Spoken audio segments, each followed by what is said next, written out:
Excusez-moi, j'ai eu un problème de connexion. Vous arrivez toujours à voir la diapo?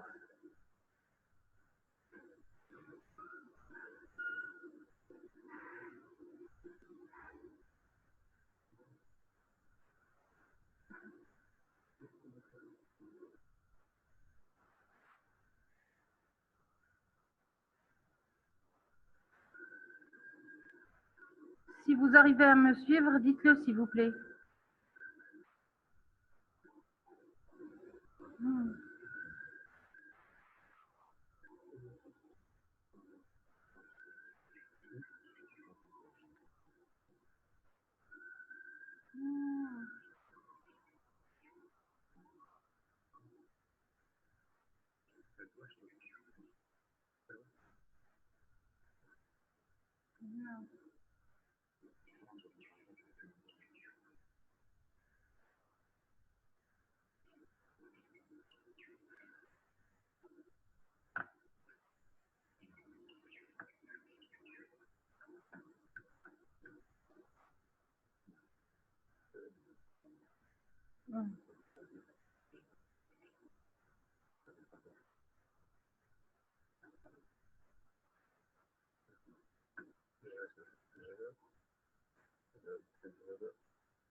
Vous arrivez à voir la diapo?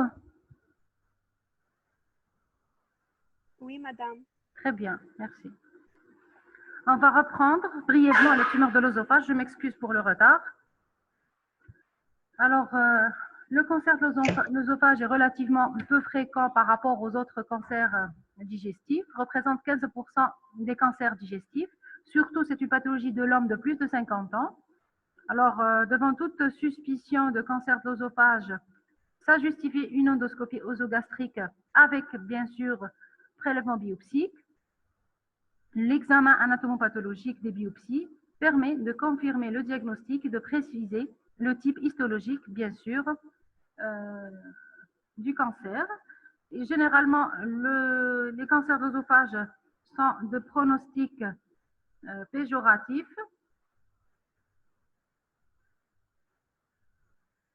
Alors, un petit rappel histologique sur les constituants de la paroi ou bien de l'œsophage. L'œsophage est revêtu par un épithélium de type malpigien en haut, tout ce que vous voyez en haut, qui repose sur un chorion.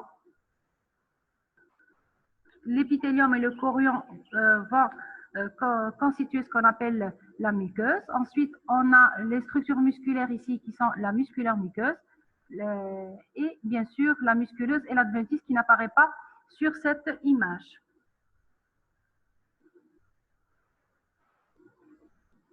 Il y a toujours un problème de connexion. Alors, sur le plan anatomopathologique, d'abord, on commence par les tumeurs bénignes. Alors, les tumeurs bénignes sont beaucoup plus fréquentes que les tumeurs malignes, dominées par le papillome. Le papillome, qui est une lésion qui ressemble un peu à ce qu'on a vu tout à l'heure, adénome au niveau du côlon et du rectum, ressemble macroscopiquement, je dis bien. Alors, c'est une lésion exophytique à base d'implantation plus ou moins large avec peut-être unique ou bien multiple entrée dans le cadre de papillomatose œsophagienne.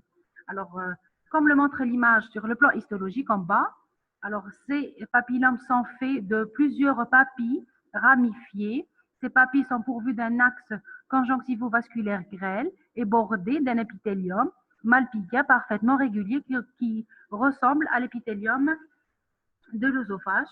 Il n'y a pas d'atypicité nucléaire. Généralement, ils peuvent être induits par le condylome, induits par l'HPV réalisant le condylome. Ils dégénèrent exceptionnellement. Alors, après le papillome, on a l'adénome qui est plus rare. Généralement, l'HPV, c'est Human Papillomavirus. Alors, l'adénome, il est plus rare. Pourquoi? Parce que, comme on a dit tout à l'heure, l'œsophage est revêtu par un épithélium malpighien et non par un épithélium glandulaire. Vous êtes d'accord avec moi? Alors, s'il survient, il survient généralement sur un épithélium qui est en métaplasie. On dit que c'est un œsophage de Barrett.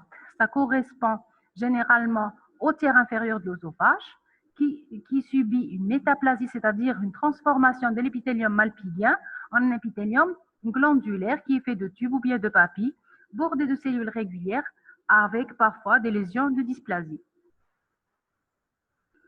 Alors, après, Madame, c'est-à-dire quoi HPV? C'est Human Papillomavirus. C'est bon? J'ai déjà répondu à la question. Alors, tumeurs conjonctives, après les tumeurs épithéliales, il y a des tumeurs conjonctives, mais elles sont moins fréquentes ou bien peu fréquentes, très peu fréquentes par rapport aux tumeurs épithéliales. Et parmi ces tumeurs, on cite surtout le léomiome, qui est une tumeur musculaire bénigne. Comme vous pouvez le voir sur l'image de haut, c'est généralement, elle réalise sur le plan macroscopique une masse unique, homogène, bien limitée. Elle a tous les critères macroscopiques de mélignité. C'est-à-dire, comme vous pouvez le voir, elle n'infiltre pas les autres structures ou bien adjacentes ou bien les autres constituants de la paroi. Elle est limitée à la musculeuse. Elle peut être volumineuse, mais toujours avec des contours bien limités. Ces léomyomes peuvent être multiples, entrer dans le cadre de léomyomatose. Alors, sur le plan histologique, comme son nom l'indique, c'est une tumeur musculaire bénigne, c'est-à-dire elle est faite de cellules musculaires bénignes sans atypie cytonucléaire avec une architecture fasciculée.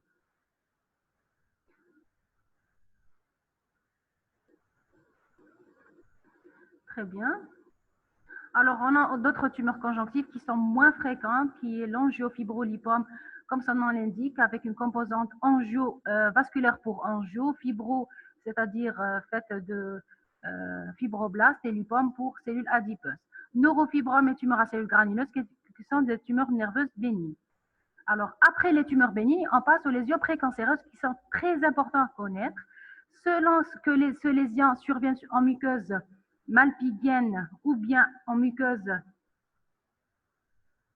métaplasique, alors elles changent de dénomination. Alors, sur le plan macroscopique, malheureusement, ces lésions ne réalisent peu ou pas vraiment de lésions macroscopiques des slabs. Généralement, il peut s'agir d'une muqueuse normale, bien érythémateuse, ou bien se réduisent à des plaques ou bien des nodules. Alors, sur le plan histologique, généralement, c'est une désorganisation architecturale avec des atypies cytonucléaires, comme on a vu tout à l'heure pour les adénomes. Alors, 2 degrés de dysplasie selon s'il s'agit de muqueuse malpighienne. Alors, muqueuse plutôt néoplasie intraépithéliale malpighienne de bas grade. Si les cellules, les atypies cytonucléaires sont limitées aux couches profondes, il y a toujours une conservation de l'architecture, de l'orientation cellulaire ou bien de l'architecture de l'épithélium. Ça ressemble plus ou moins à l'épithélium qui est parfaitement régulier que vous voyez en haut. L'image de milieu est une image de néoplasie intraépithéliale de bas grade. Il y a peu d'atypie, peu de désorganisation architecturale comparée à l'image de bas où il y a vraiment le revêtement, il est désorganisé avec des atypies marquées, l'épithélium est épaissi. Si on peut le comparer avec le premier, l'épithélium malpighien, qui est parfaitement régulier, on voit qu'il y a une nette différence. Alors, si ces atypies surviennent sur une muqueuse glandulaire, c'est-à-dire muqueuse métaplasique d'endobrachiosophage, qui consiste en le remplacement de la muqueuse malpighienne de l'œsophage distal par une muqueuse glandulaire, les lésions de dysplasie se voient surtout au niveau du revêtement des glandes.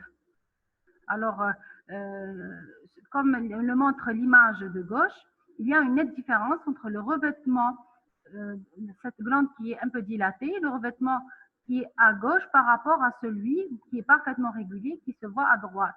Les cellules sont plus, avec des noyaux qui sont plus augmentés de volume, basophiles, hyper irréguliers, avec des atypies cytonucléaires marquées. Bien sûr, ces dysplasies sont gradées en dysplasie de bas et de haut grade. Alors, après les lésions intermédiaires, on passe aux tumeurs malignes. Comme pour tous les tumeurs du tube digestif, c'est à peu près la même chose. Il y a des facteurs de risque exogènes qui sont en rapport avec la consommation et l'alimentation consommation de substances carcinogènes ou bien l'alimentation. On a aussi le rôle également de l'HPV et des facteurs endogènes, c'est-à-dire des œsophagites caustiques, des états inflammatoires chroniques de l'œsophage. Alors, on commence par les tumeurs épithéliales, bien sûr les carcinomes. Le carcinome épidermoïde est le type histologique le plus fréquent au niveau de l'œsophage. Ça touche toute la hauteur, tiers moyen et tiers inférieur beaucoup plus. Macroscopiquement, ça peut réaliser des masses uséro-bourgeonnantes ou bien infiltrantes avec l'aspect généralement uséro-bourgeonnant infiltrant, comme vous le voyez sur cette image. Et ça envahit les structures adjacentes, c'est-à-dire que ça va dépasser la paroi œsophagienne et envahir le médiastin et la trachée. Sur le plan histologique, qui dit carcinome épidermoïde dit prolifération de cellules malpighiennes atypiques. Alors, de différenciation variable, bien sûr, selon le degré de ressemblance de la tumeur aux cellules malpighiennes d'origine. C'est-à-dire, on peut voir un carcinome épidermoïde bien moyennement ou peu différencié, avec ou sans, bien sûr, production de kératine. Tout ce que vous voyez en rouge, là où il y a une étoile au milieu, c'est la production de kératine. C'est une forme de différenciation des cellules malpighiennes. Bien sûr, il y a beaucoup de variantes histologiques, variantes basaloïdes ou bien à cellules fusiformes.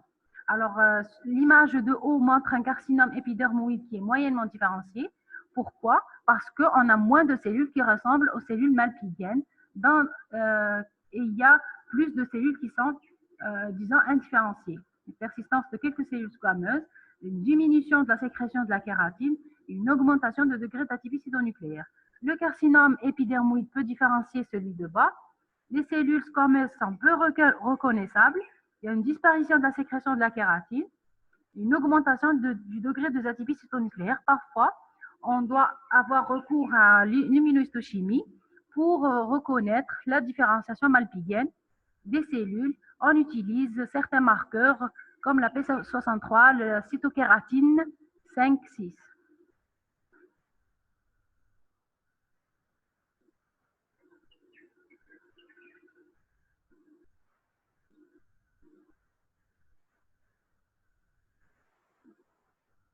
Les carcinomes verruqueux, c'est une forme bien différenciée de la forme précédente du carcinome épidermoïde. Ça touche généralement l'adulte. Sur le plan macroscopique, c'est une lésion polypoïde végétante en chou-fleur qui n'est pas infiltrante par rapport à la salle d'attente. Puis j'accepte les étudiants. Je ne sais pas comment faire. Très bien. C'est bon, vous pouvez accéder normalement. Très bien. Alors, sur le plan histologique, on avait dit sur le plan macroscopique que c'est une tumeur généralement à développement endophytique qui n'infiltrait pas la tumeur, au début n'infiltre pas la paroi de l'œsophage. Donc, elle est de meilleur pronostic s'il y a une exérèse complète. Sur le plan histologique, ça ressemble un peu, ça ressemble sur le plan histologique au papillome qu'on a vu tout à l'heure, c'est-à-dire qu'il y avait un épiderme qui est papillomateux, qui produisait ou bien qui avait une architecture papillaire en surface, mais avec des atypies cytonucléaires comparées bien sûr au papillome, une acanthose, c'est-à-dire un épaississement de l'épithélium malpigien, une hyperkératose, c'est-à-dire une hyperproduction de kératine en surface, et bien sûr de nombreuses mitoses. L'adénocarcinome, qui est le deuxième cancer œsophagien, sa fréquence est en nette augmentation. Prédominance masculine, siège tiers inférieur de l'œsophage, bien sûr, se développe sur un œsophage de Barrett qui est un œsophage métaplasique. Ensuite viennent se greffer les lésions de dysplasie de bas grade qui sont plus ou moins réversibles. Dysplasie de haut grade, ensuite vient l'adénocarcinome. Alors, sur le plan macroscopique, généralement, c'est une tumeur exophytique. Ça ressemble un peu à l'adénocarcinome qu'on voit partout au niveau du côlon ou bien de l'estomac. C'est une forme généralement la plus fréquente, c'est l'ulcéro-bourgeonnante avec une infiltration de la paroi. Sur le plan histologique, qui dit adénocarcinome dit prolifération de structures glandulaires tumorales infiltrant la paroi œsophagienne. Selon qu'il y ait la prédominance de structures glandulaires, on dit qu'il est moyennement ou bien peu différencié. Alors là, le type adénosquameux, qui va, comme son nom l'indique, qui est un mélange de deux composantes, adénocarcinome et carcinome malpigien, différenciation variable, bien sûr. Carcinome à petites cellules, neuroendocrine de moins bon pronostic. Et les autres carcinomes qui sont moins fréquents que ceux qu'on vient de citer.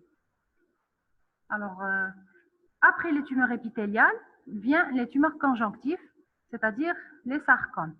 Il faut savoir que les tumeurs stromales sont les tumeurs conjonctives les plus fréquentes au niveau de l'œsophage, mais l'œsophage, le siège œsophage en lui-même, est moins fréquent par rapport aux autres localisations digestives, comme pour l'estomac ou bien les intestins.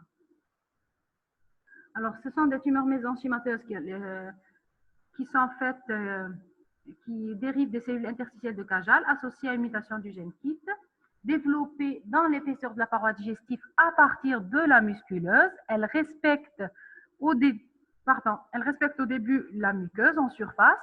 Elles ont une croissance soit endophytique vers la lumière digestive, ulcérant la muqueuse en surface, soit exophytique vers la cavité abdominale, c'est-à-dire en dehors de la lumière, soit on aura un aspect mixte, endo- et exophytique, appelé aspect ensablier ou bien un iceberg. La taille, elle est variable, elle peut atteindre même 40 cm. Sur le plan histologique, il s'agit d'une prolifération de cellules fusiformes pouvant comporter des remaniements myxoïdes, hémorragiques et nécrotiques, comme pour toutes les localisations digestives et colorectales, comme on a vu tout à l'heure. Les tumeurs stromales, c'est la même chose au niveau de l'œsophage aussi, sur le plan macroscopique. Je n'ai pas pu avoir une image d'une tumeur stromale de l'œsophage. Voici une tumeur stromale à développement exophytique au niveau du côlon.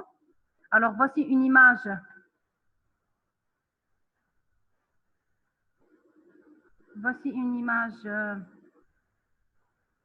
d'une tumeur réalisant un aspect en iceberg ou bien en sablier, à développement à la fois au niveau de la lumière et en extra-œsophagien.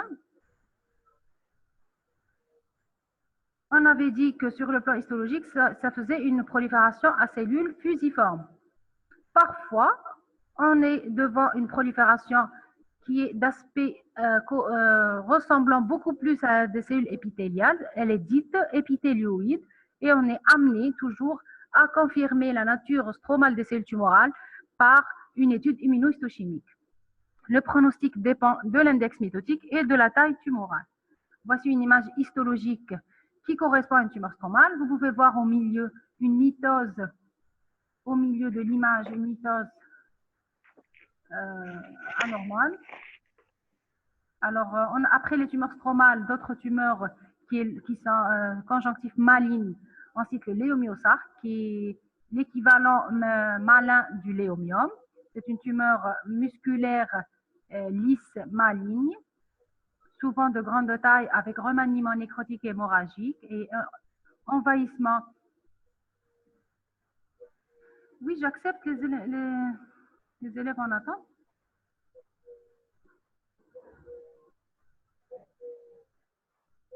Très bien. Alors, sur le plan histologique, c'est des faisceaux de cellules musculaires lisses atypiques. Vous pouvez voir au milieu de cette image vraiment une mitose atypique, des atypicités nucléaires. Les cellules sont anisokaryotiques, c'est-à-dire les noyaux ne sont pas de la même taille, sont irréguliers, augmentés de volume, nucléolés. Les critères de malignité peuvent se voir à l'histologie. On termine avec les lymphomes. Les lymphomes primitifs sont très rares au niveau de l'œsophage. Généralement, c'est des lymphomes B à grandes cellules. Quelques lymphomes MALT sont retrouvés au niveau de l'œsophage, mais qui ne sont pas associés à Helicobacter pylori comme ceux de l'estomac. Alors, il faut avoir en tête qu'il existe aussi des mélanomes malins primitifs de l'œsophage. Il faut toujours penser s'il s'agit d'une métastase avant de conclure à un primitif et rechercher si le malade n'a pas d'antécédents cliniques.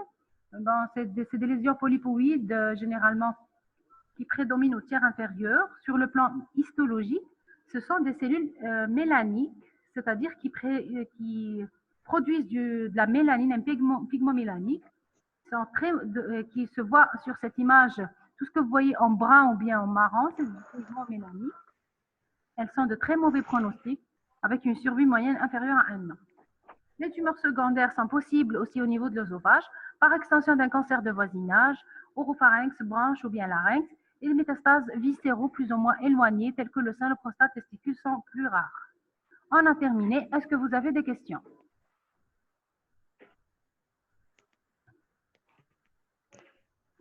J'espère que ça a été clair.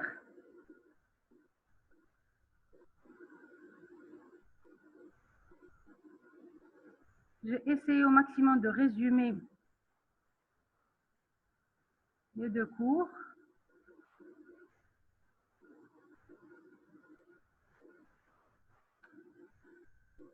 Il n'y a pas de questions. Alors, je vous remercie et je vous souhaite bon courage pour le reste des cours.